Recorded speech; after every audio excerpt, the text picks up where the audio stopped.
Quand vous êtes attaché à 2 arbres au milieu de la nuit, enceinte de 8 mois, avec le froid de l'Alsace qui tranche votre peau comme du verre, et qu'un soldat allemand apparaît devant vous en tenant un couteau, vous ne pensez pas au salut. Vous pensez que l'heure est venue. Vous fermez les yeux et attendez la fin. Mais ce qui s'est passé cette nuit de janvier 1944 n'était pas la fin. C'était quelque chose que la guerre n'aurait jamais dû permettre. Quelque chose qui me hante encore aujourd'hui, 60 ans plus tard, non pas comme un cauchemar, mais comme la seule lumière qui a traversé l'enfer. Et si je meurs demain sans raconter cette vérité, elle mourra avec moi, et le nom de Mathis Keller disparaîtra comme s'il n'avait jamais existé. Mon nom est Eliane Vauclerc. J'ai 81 ans.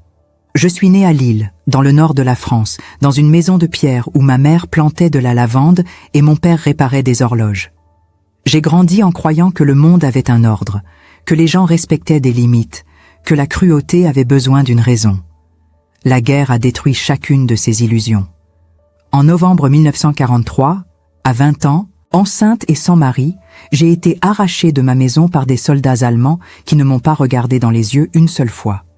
Ils ont dit que les femmes comme moi déshonoraient la patrie. Ils ont dit que je serais un exemple. Ils ne m'ont pas laissé embrasser ma mère. Ils ne m'ont pas laissé prendre quoi que ce soit. Ils m'ont simplement poussé dans un camion de marchandises avec 17 autres femmes, la plupart plus âgées, certaines encore adolescentes, toutes avec la même terreur sur le visage. L'odeur à l'intérieur de ce camion était celle de la sueur, de l'urine et du désespoir. Personne ne pleurait fort. La peur nous avait appris à être silencieuses. Ils nous ont emmenés dans un camp de détention provisoire près de Strasbourg, une structure montée à la hâte qui ne figurait pas dans les registres officiels de la Wehrmacht, un endroit où les règles de la Convention de Genève n'arrivaient pas parce que officiellement ce camp n'existait pas. J'ai découvert cela des années plus tard, quand j'ai essayé de trouver des documents. Il n'y avait rien, seulement des témoignages chuchotés de survivantes qui avaient préféré oublier. J'ai passé 3 mois là-bas, 3 mois qui auraient dû me tuer. Le froid était la première torture, un froid humide qui pénétrait les os et ne partait jamais. Nous dormions dans des baraquements de bois pourris, sans chauffage, empilés les unes sur les autres comme du bois de chauffage. Mon ventre grandissait, mon corps dépérissait. Nous mangions une soupe claire de pommes de terre et de navets 1 fois par jour, parfois 2 s'il y avait des restes. Les gardes nous traitaient comme des bêtes de foire. Ils ne nous battaient pas fréquemment, mais nous humiliaient systématiquement, nous obligeaient à rester debout pendant des heures dans la cour glacée, nous faisaient chanter des hymnes allemands que nous ne connaissions pas, riaient quand nous trébuchions.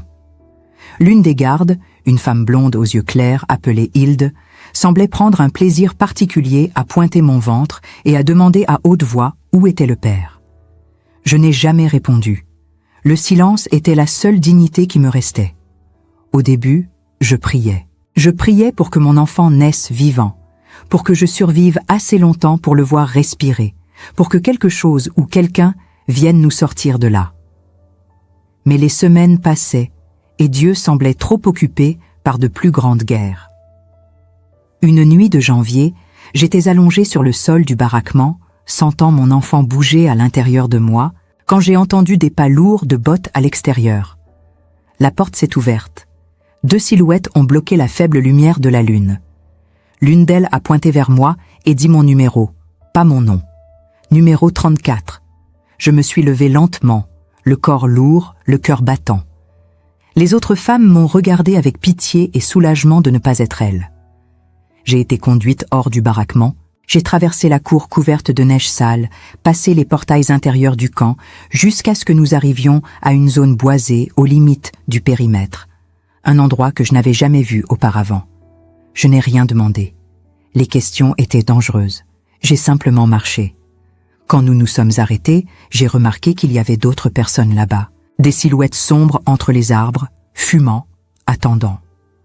L'un des gardes m'a poussé en avant. Un autre a saisi mes poignets et a commencé à les attacher avec une corde épaisse et rugueuse.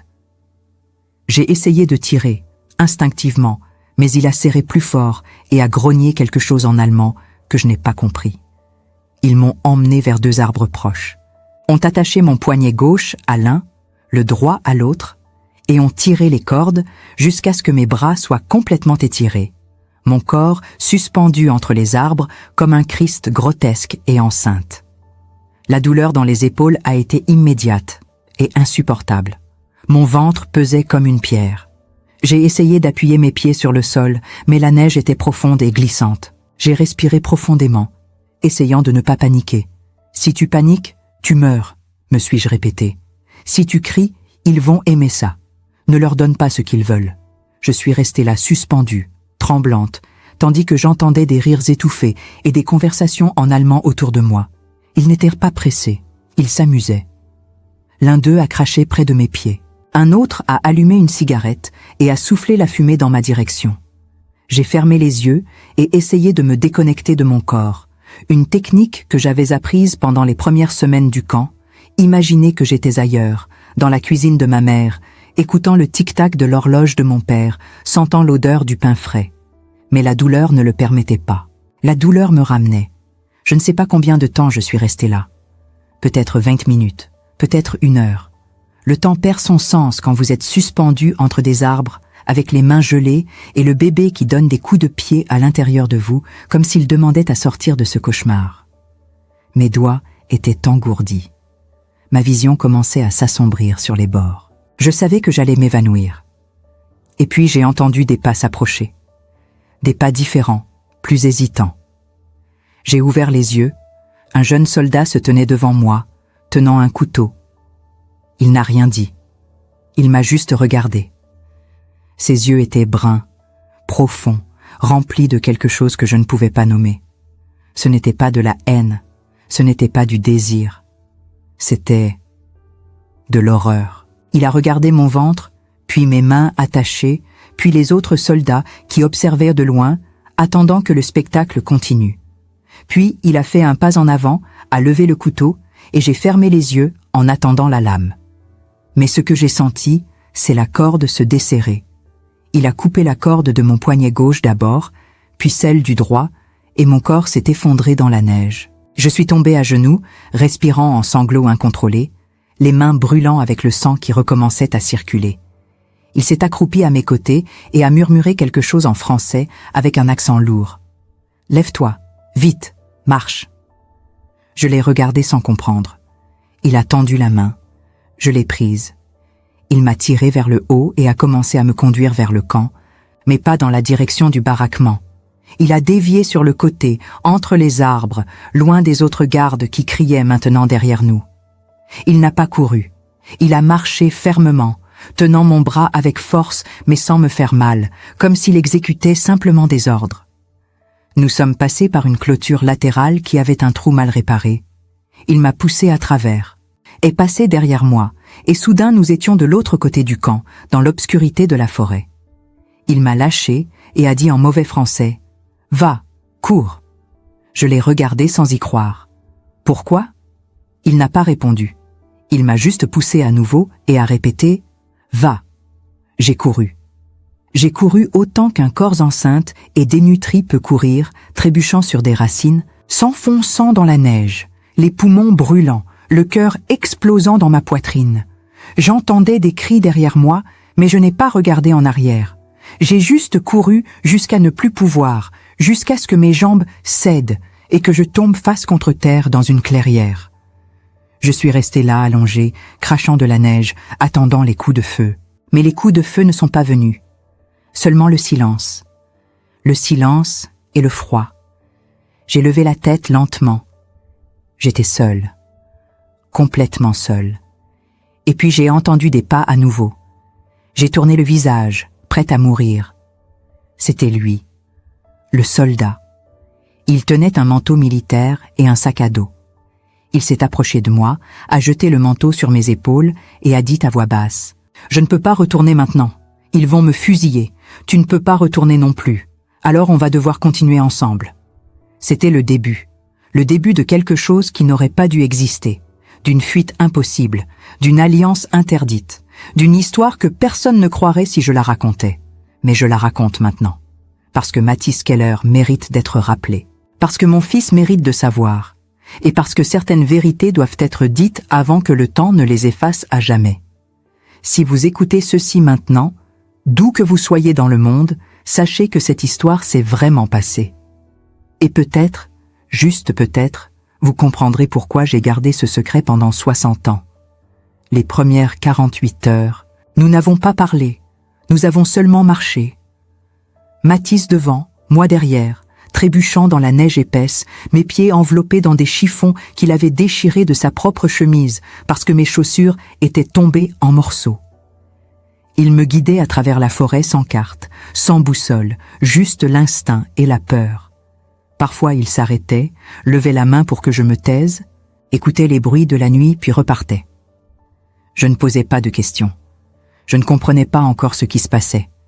Tout ce que je savais, c'est que j'étais vivante, que mon bébé bougeait encore dans mon ventre, et que cet homme m'avait sauvée sans raison apparente. La faim était notre premier ennemi.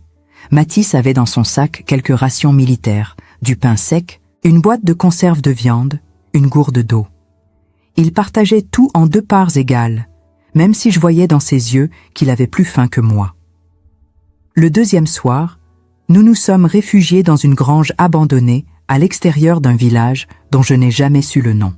La grange sentait le foin moisi et l'urine de rat, mais c'était chaud, ou du moins moins froid que dehors. Mathis a étalé son manteau sur le sol, m'a fait signe de m'allonger et s'est assis contre le mur en face de moi, le fusil posé sur ses genoux. Il ne dormait jamais en même temps que moi, toujours en alerte, toujours aux aguets.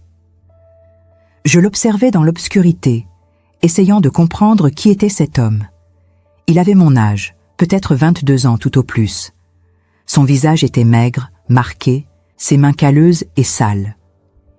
Il portait l'uniforme de la Wehrmacht, mais sans insigne, sans décoration, juste un simple soldat de rang inférieur, un de ces milliers d'hommes que la guerre avait avalés sans gloire. Pourquoi m'avait-il sauvé? Qu'est-ce qu'il voulait de moi? Ces questions tournaient dans ma tête jusqu'à ce que la fatigue m'emporte. Le 3e jour, il a finalement parlé. Nous étions assis près d'un ruisseau gelé, cassant la glace pour boire l'eau en dessous, quand il a dit en français hésitant « Je m'appelle Mathis Keller. Je viens de Bavière. Mon père était menuisier. Ma mère est morte quand j'avais 10 ans. » Il a dit ça comme s'il récitait un rapport militaire, sans émotion, juste des faits. Puis il m'a regardé et a demandé « Et toi ?» J'ai hésité. Dire mon nom, c'était redevenir humaine, c'était sortir du numéro 34. « Eliane », j'ai murmuré. « Eliane Vauclerc, de Lille. » Il a hoché la tête. « Lille, jolie ville, j'y suis passé en 1940. » Il n'a rien ajouté. Moi non plus. Nous avons bu l'eau glacée en silence, puis nous avons continué à marcher vers le sud. Toujours vers le sud, loin des lignes allemandes, loin des patrouilles, loin de tout. Au fil des jours, j'ai commencé à comprendre que Mathis n'était pas un héros. Il n'était pas un résistant infiltré. Il n'était pas un idéaliste déguisé en soldat. Il était juste un homme ordinaire qui avait vu quelque chose qu'il ne pouvait pas supporter et qui avait pris une décision impulsive dont il ne mesurait probablement pas encore les conséquences. Il me l'a avoué une nuit, alors que nous étions cachés dans une cave abandonnée sous une ferme détruite par les bombardements. « Quand je t'ai vu attaché entre ces arbres, » a-t-il dit d'une voix basse et tremblante, « j'ai pensé à ma sœur.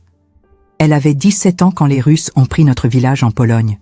Ils l'ont emmenée, on ne l'a jamais revue. Mon père est devenu fou. Il s'est pendu dans l'atelier. Il a marqué une pause, les yeux perdus dans le vide. Je me suis enrôlée pour venger ma famille, mais je n'ai rien vengé. J'ai juste tué des gens qui ne m'avaient rien fait. Et quand je t'ai vue, là-bas, enceinte, terrorisée, je me suis dit que si je te laissais mourir, je deviendrais exactement ce que j'ai toujours haï. C'était la première fois qu'il parlait autant. La première fois que je voyais ses yeux s'embuer. Je n'ai rien dit. Qu'est-ce que je pouvais dire? Que je comprenais? Je ne comprenais rien. Tout ce que je savais, c'est que cet homme m'avait sauvé, et que maintenant, nous étions tous les deux des fugitifs, traqués par les Allemands d'un côté et suspects aux yeux des Français de l'autre. Nous n'appartenions à personne. Nous étions des fantômes. Les semaines passaient. Mon ventre grossissait. Mathis trouvait de la nourriture là où il pouvait, volant des légumes dans des jardins abandonnés, piégeant des lapins dans la forêt échangeant son couteau contre du pain dans un village où personne ne posait de questions. Il prenait soin de moi avec une délicatesse étrange, presque maladroite, comme s'il avait peur de me toucher. Il ne m'a jamais touchée de manière inappropriée. Jamais. Même quand nous dormions côte à côte pour nous réchauffer, il gardait toujours une distance respectueuse, toujours ce mur invisible entre nous. Au début, je pensais que c'était du dégoût. Puis, j'ai compris que c'était de la peur. Peur de devenir un monstre. Peur de trahir la confiance fragile que nous avions construite. Un soir de février, alors que nous étions cachés dans une chapelle désaffectée près de Colmar, j'ai senti les premières contractions. Elles sont arrivées doucement d'abord, comme des crampes sourdes, puis de plus en plus fortes, de plus en plus rapprochées. J'ai touché le bras de Mathis et j'ai murmuré « Ça commence ». Il est devenu blanc comme un linge. Maintenant, ici, j'ai hoché la tête, incapable de parler, la douleur me coupant le souffle. Il a regardé autour de lui, paniqué, cherchant quelque chose, n'importe quoi. Il n'y avait rien. Pas de médecin, pas de sage-femme, pas d'eau chaude. Juste lui, moi, et ce bébé qui voulait sortir dans le pire endroit du monde au pire moment possible. Mathis a étalé son manteau sur le sol de pierre froide de la chapelle, m'a aidé à m'allonger et a dit d'une voix qu'il essayait de rendre calme, mais qui tremblait « Dis-moi quoi faire ». Je ne savais pas quoi lui dire. Je n'avais jamais accouché. Je n'avais jamais vu quelqu'un accoucher. Tout ce que je savais venait des récits de ma mère, des histoires qu'elle racontait en riant autour du feu. Mais ce n'était que des histoires. Ici, c'était réel, brutal, sanglant. Les contractions se succédaient comme des vagues qui me noyaient. Je serrais les dents pour ne pas crier, parce que crier, c'était risquer d'attirer l'attention, c'était nous condamner. Mathis tenait ma main, murmurait des mots en allemand que je ne comprenais pas mais dont le ton était doux, apaisant. Les heures passaient, la douleur devenait insoutenable. Je sentais mon corps se déchirer de l'intérieur. Je pensais que j'allais mourir. Je voulais mourir. Mais quelque chose en moi refusait d'abandonner. Pas maintenant. Pas après être arrivé si loin. Et puis, dans un dernier effort qui m'a vidé de toute force, j'ai senti mon fils sortir. Mathis l'a attrapé avec ses mains tremblantes, ce petit corps glissant et couvert de sang, et pendant un instant terrible, il n'y a eu aucun bruit, juste le silence de la mort. Mes yeux se sont remplis de larmes. Non, non, pas ça, pas après tout ça. Mais alors Mathis a retourné le bébé, lui a tapoté le dos, et soudain un cri a déchiré le silence de la chapelle. Un cri strident, furieux, vivant. Mon fils pleurait, mon fils était vivant.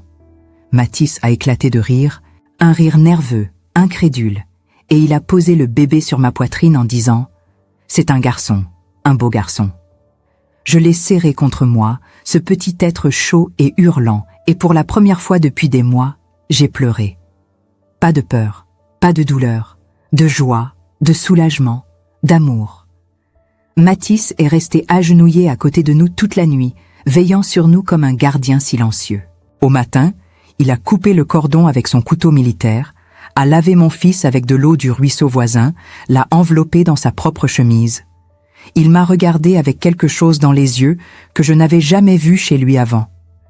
De la tendresse, de l'émerveillement, de la responsabilité.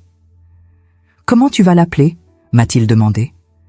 J'ai réfléchi un moment, regardant ce petit visage fripé et parfait. « Henri » j'ai dit, « comme mon père. » Mathis a souri.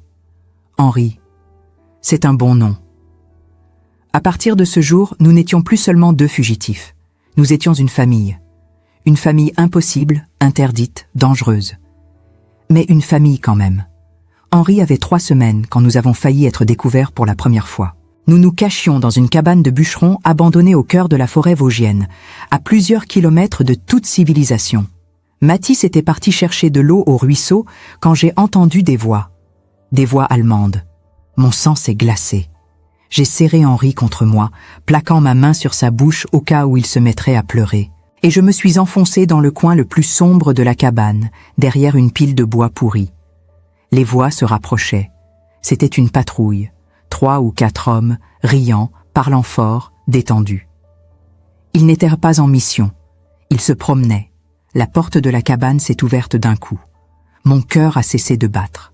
Un soldat est entré, a regardé autour de lui d'un air distrait, a craché par terre, puis est ressorti en criant quelque chose à ses camarades.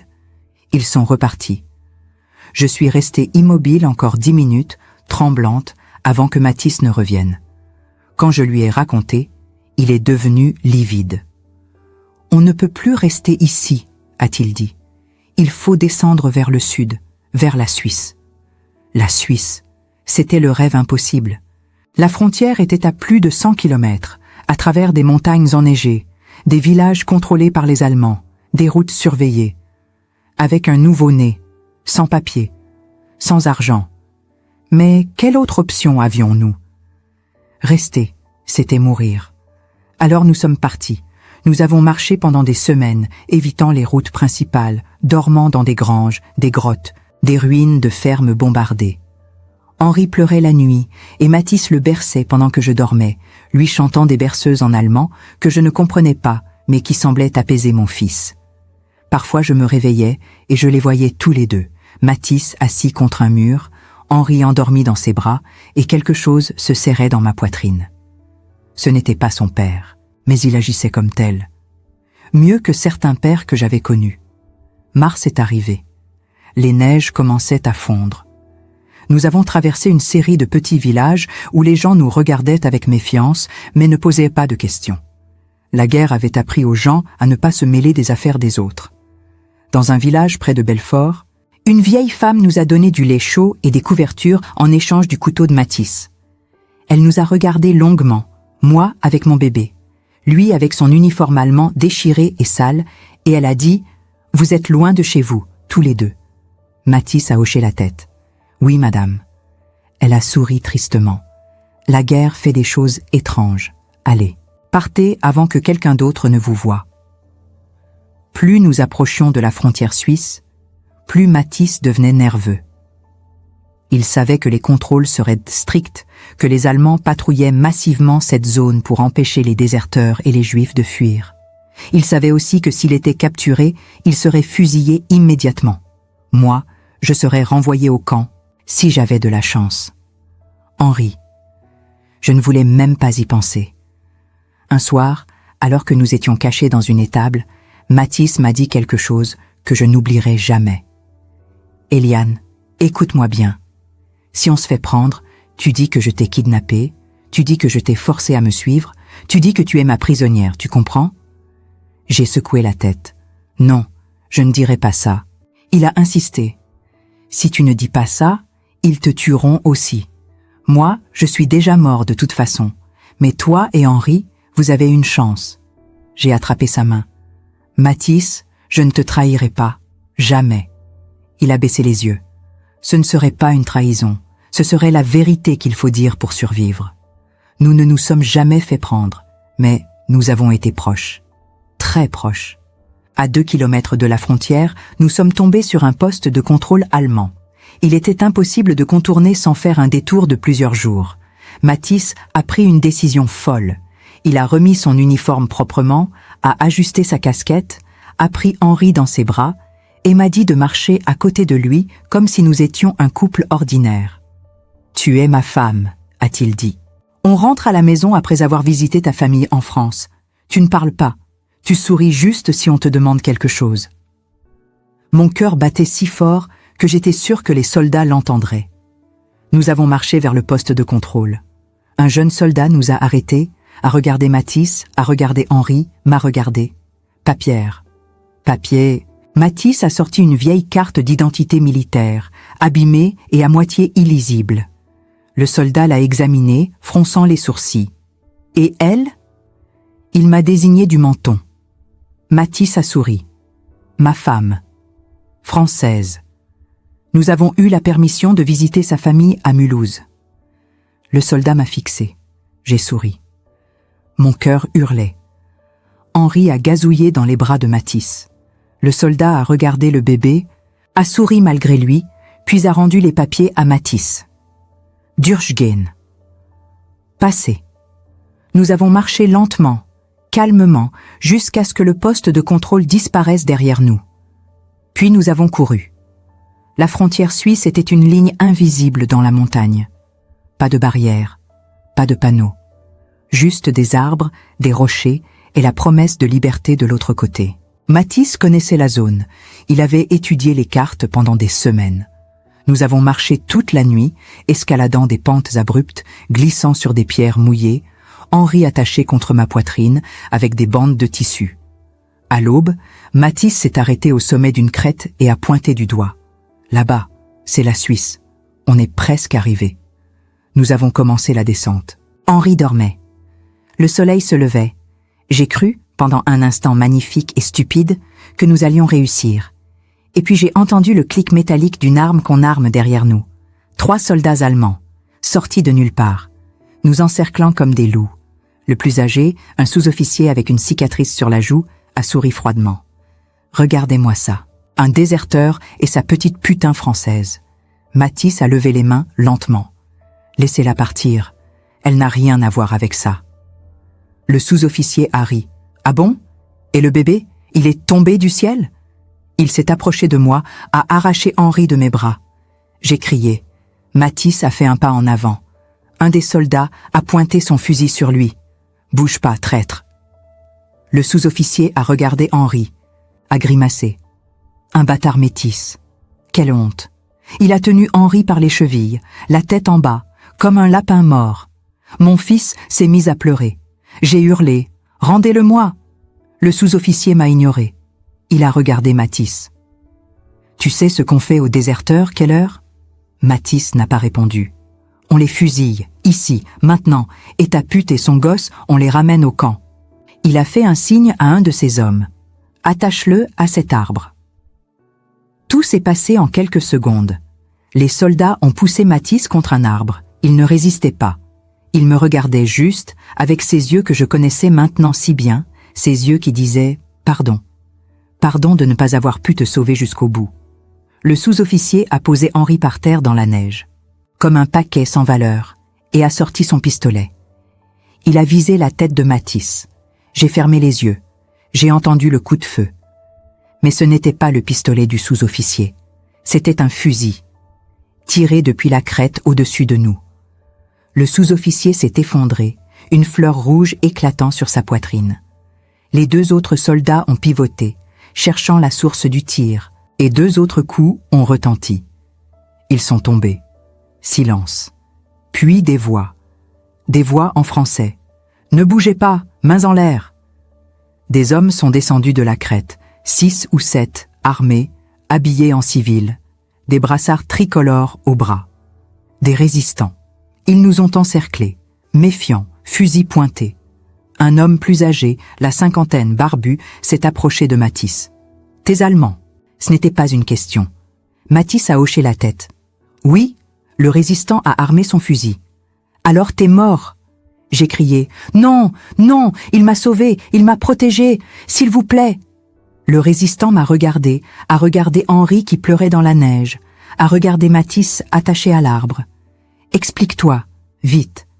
Mathis a raconté tout, le camp, la nuit où il m'a détaché, la fuite, les semaines de cavale, la naissance d'Henri, la tentative de rejoindre la Suisse. Le résistant écoutait, impassible. Quand Mathis a fini, il y a eu un long silence. Puis le résistant a dit « Tu as déserté pour sauver une femme enceinte ?» Mathis a hoché la tête. Le résistant a craché par terre. « Les Boches ont tué ma femme et mes 2 filles, à Oradour. Donne-moi une seule raison de pas te tirer une balle dans la tête ici et maintenant. » Mathis n'a rien dit. Il a juste regardé le résistant dans les yeux, sans peur, sans colère, juste de la résignation. C'est moi qui ai parlé. Parce qu'il a choisi de rester humain quand tout le monde autour de lui devenait un monstre. Parce qu'il a risqué sa vie pour un bébé qui n'était pas le sien. Parce que si vous le tuez, vous devenez exactement comme eux. Le résistant m'a fixé longtemps. Puis il a baissé son arme.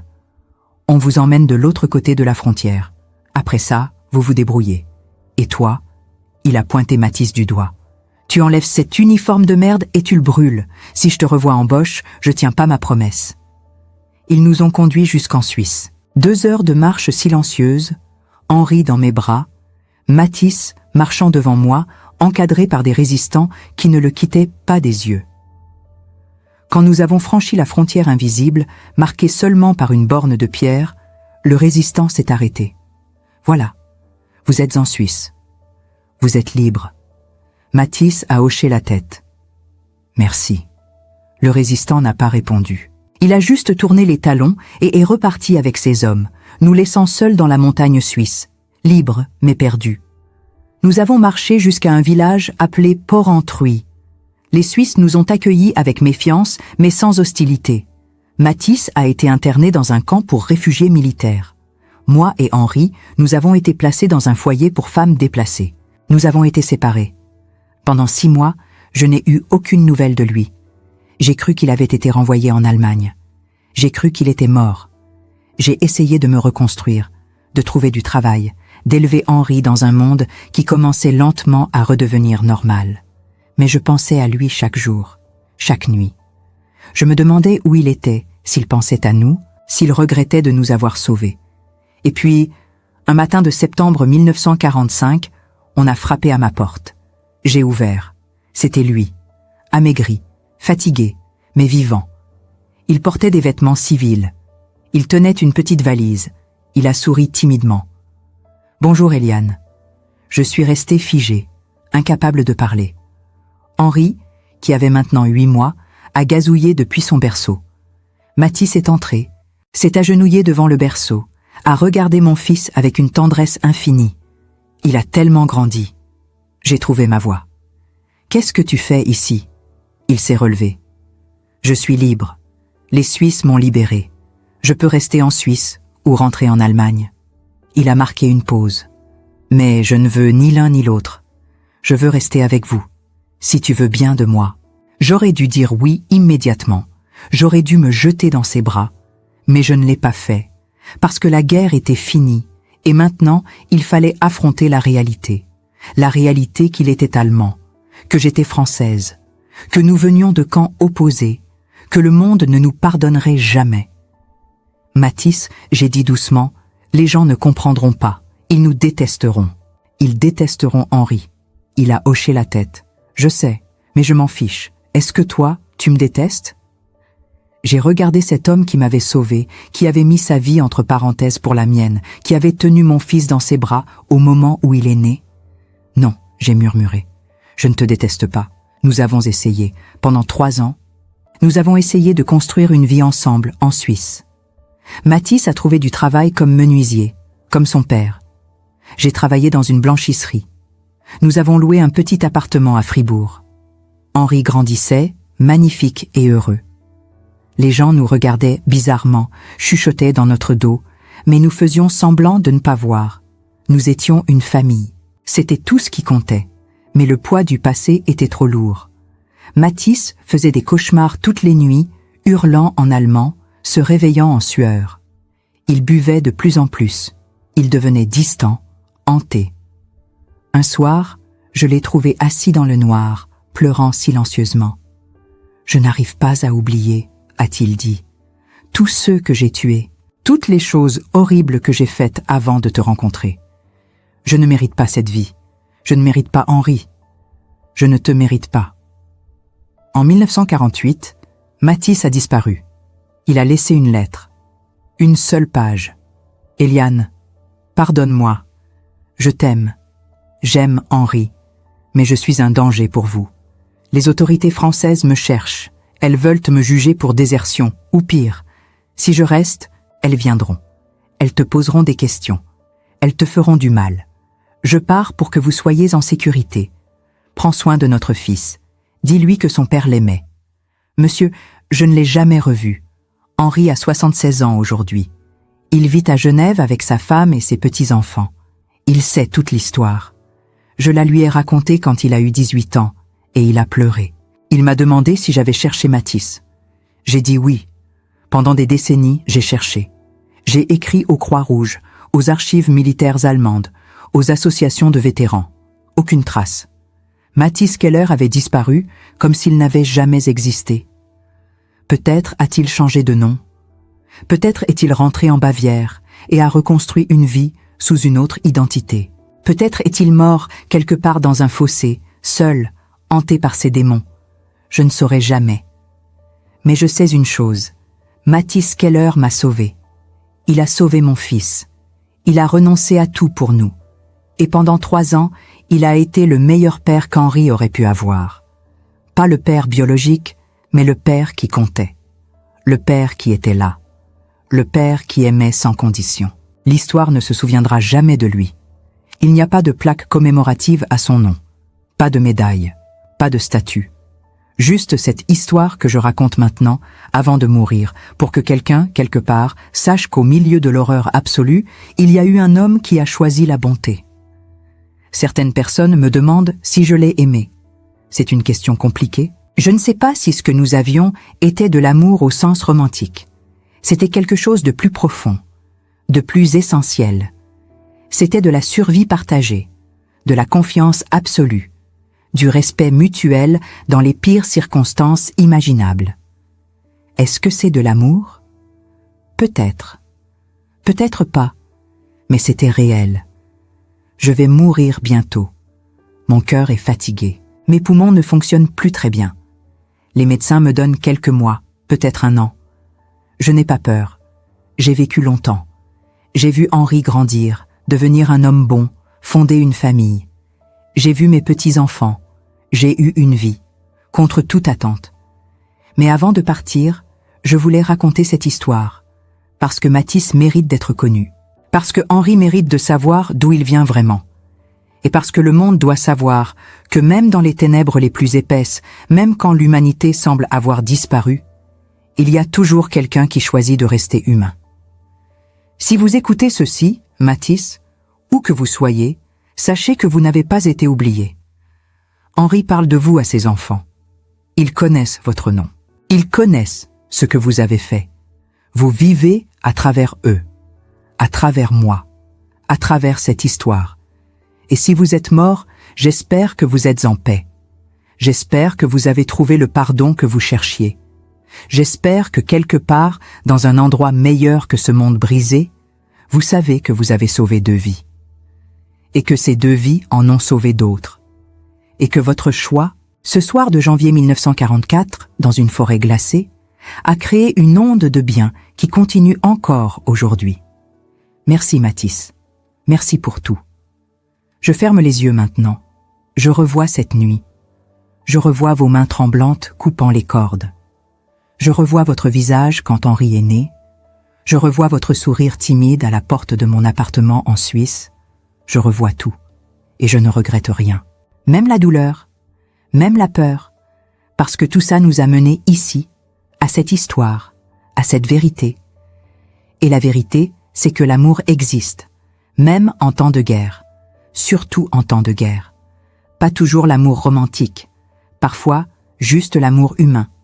L'amour qui dit « tu es une personne, tu mérites de vivre, je vais t'aider, même si ça me coûte tout ». C'est ça. L'histoire de Mathis Keller et Eliane Vauclair. Une histoire vraie. Une histoire oubliée. Une histoire qui méritait d'être racontée. 5 ans après cet enregistrement, je suis parti. Paisiblement. Henri était à mes côtés. Mes derniers mots ont été « Dis à Mathis que je l'attends ». Je ne sais pas s'il y a quelque chose après, mais si oui, j'espère qu'il sera là. J'espère qu'on pourra enfin parler. Sans peur, sans guerre, sans regret. Juste nous. Et la vérité. Cette histoire n'est pas celle d'un héros de cinéma ou d'un conte inventé pour émouvoir. C'est le témoignage brut d'Eliane Vauclair, une femme qui a survécu à l'impensable grâce à un homme que l'histoire n'a jamais reconnu. Mathis Keller n'était pas un résistant célèbre. Il n'a jamais reçu de médaille. Son nom n'apparaît dans aucun livre d'histoire. Mais dans la nuit la plus sombre de janvier 1944, alors que le monde avait oublié ce que signifiait être humain, il a choisi de couper des cordes au lieu de regarder ailleurs. Il a choisi de sauver une vie au lieu de sauver la sienne. Et ce choix, cet unique instant de compassion au milieu de l'horreur absolue, a créé une onde de lumière qui traverse encore aujourd'hui 3 générations. Combien de fois passons-nous à côté de ces moments où nous pouvons choisir la bonté plutôt que l'indifférence? Combien de Matisse restent invisibles parce que personne ne raconte leur histoire? Si ce récit vous a touché, si quelque part dans votre cœur vous avez ressenti la douleur d'Éliane suspendue entre ces arbres, si vous avez imaginé le courage silencieux de Matisse levant ce couteau pour libérer au lieu de blesser, alors cette histoire doit continuer à vivre. Elle ne peut pas mourir dans l'oubli comme tant d'autres vérités de cette époque terrible. Prenez un instant pour soutenir cette chaîne en vous abonnant, car chaque abonnement est un acte de mémoire, une façon de dire que ces voix méritent d'être entendues. Activez la cloche de notification pour ne manquer aucun de ces témoignages historiques qui redonnent leur dignité aux oubliés de l'histoire. Et surtout, laissez un commentaire en nous disant d'où vous nous écoutez et ce que cette histoire a éveillé en vous. Votre commentaire n'est pas juste un message. C'est une preuve que Matisse Keller n'est pas mort en vain, qu'Éliane n'a pas raconté cette vérité pour rien. Réfléchissez un instant à ce qui se serait passé si Matisse avait choisi de regarder ailleurs cette nuit-là. Henri, le fils d'Éliane, ne serait jamais né dans cette chapelle désaffectée. Ses petits-enfants n'existeraient pas. Toute une lignée de vie, d'amour et d'espoir aurait été effacée par l'indifférence. Mais Matisse n'a pas regardé ailleurs. Et c'est là toute la leçon de cette histoire. Nous ne savons jamais à quel point un seul geste de compassion peut transformer l'avenir. Chaque jour, vous croisez des gens qui souffrent en silence, qui attendent juste qu'une main se tende, qu'une voix dise « Je te vois, tu comptes ». Vous êtes peut-être le Matisse de quelqu'un aujourd'hui. Vous avez peut-être le pouvoir de couper les cordes invisibles qui retiennent quelqu'un dans son enfer personnel.